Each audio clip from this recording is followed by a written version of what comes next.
You know that feeling, right? You walk up to a locked door, pull out a little plastic card, tap it, and click, the door just opens. We do this all the time without even thinking about it. It kind of feels like magic, but what's really happening is one of the fastest, most complex electronic handshakes you can imagine, and it's all happening in a split second.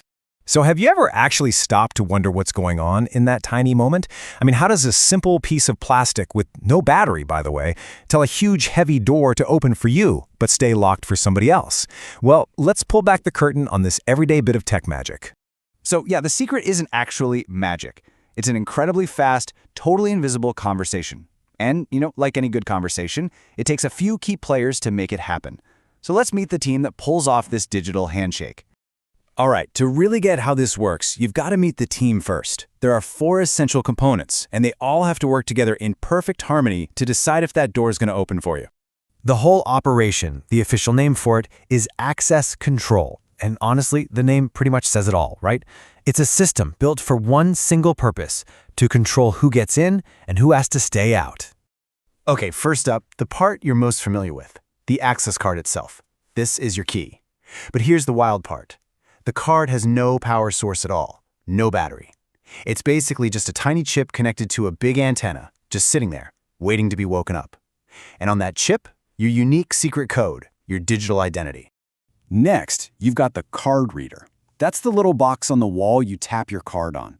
Think of this guy as the messenger. Its only job is to listen for the card's secret code and then immediately pass that message on down the line. It doesn't make any decisions, it's not the smart one, it's just a really good listener. Now we get to the most important player on the team, the real star of the show, the access controller. This device is the brains of the entire operation. You usually don't see it. It's tucked away in a secure closet somewhere.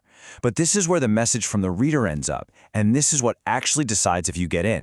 And finally, you need some muscle, right? That's the electric door strike, or the magnetic lock. This is the physical part of the system, the part that actually keeps the door locked. It does absolutely nothing on its own. It just sits there, waiting for one single command from the brains: open.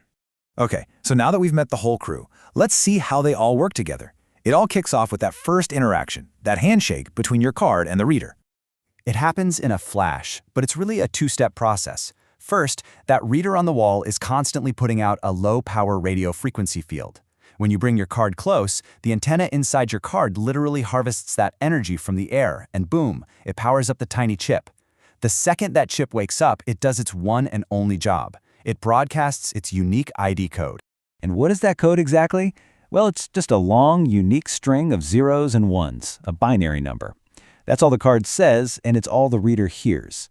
It's basically the digital version of you walking up and stating your name. So, the reader has heard the code. Its job is officially done. Now, that message, that long string of zeros and ones, gets sent from the messenger to the real decision maker, the controller. And this is a really key difference to understand.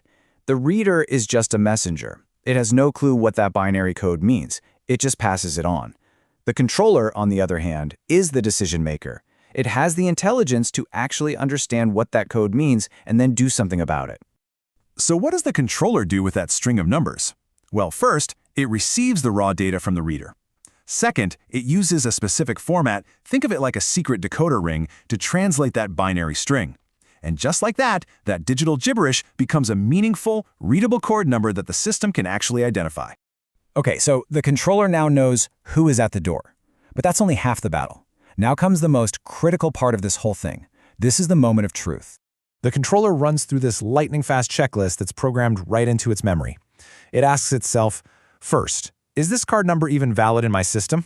Okay, it is. But does this user have permission for this specific door? Yep. Okay, final question. Are they trying to get in during an authorized time? Because, you might have access from 9 to 5, but not at 3 in the morning.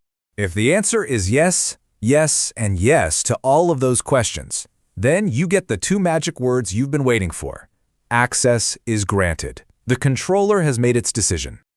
The decision has been made, but wait, nothing's actually happened yet, right? The door is still locked. The final act is turning that digital decision into a real-world action. The controller sends a tiny electrical signal down a wire to the muscle, that electrical lock on the door. That quick pulse of electricity tells the lock, hey, release for a few seconds, just long enough for you to push the door open. And that is the click you hear. But the controller's job isn't quite done. See, it's also connected to a little door contact, a sensor that tells it if the door is physically open or closed. This way, the system knows if a door was maybe forced open without a card or if somebody propped it open for way too long. It's always watching. So what about leaving? You don't usually need a card for that.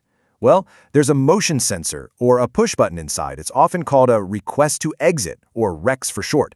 It sends a simple signal to the controller that just says, hey, somebody's trying to leave, and the controller unlocks the door. So it's managing traffic in both directions. So let's just run that back super fast. The reader wakes up the card shouts its ID, the reader tells the controller decodes the ID, checks permissions, and then tells the lock to open. This entire silent conversation happens in less time than it takes to blink. It's an incredible bit of coordination happening millions of times a day all around us, creating this invisible layer of security that's almost completely replaced the old lock and key. I mean, this system is incredibly robust. It secures everything from our offices to top-secret server rooms. It's built on these amazing layers of technology.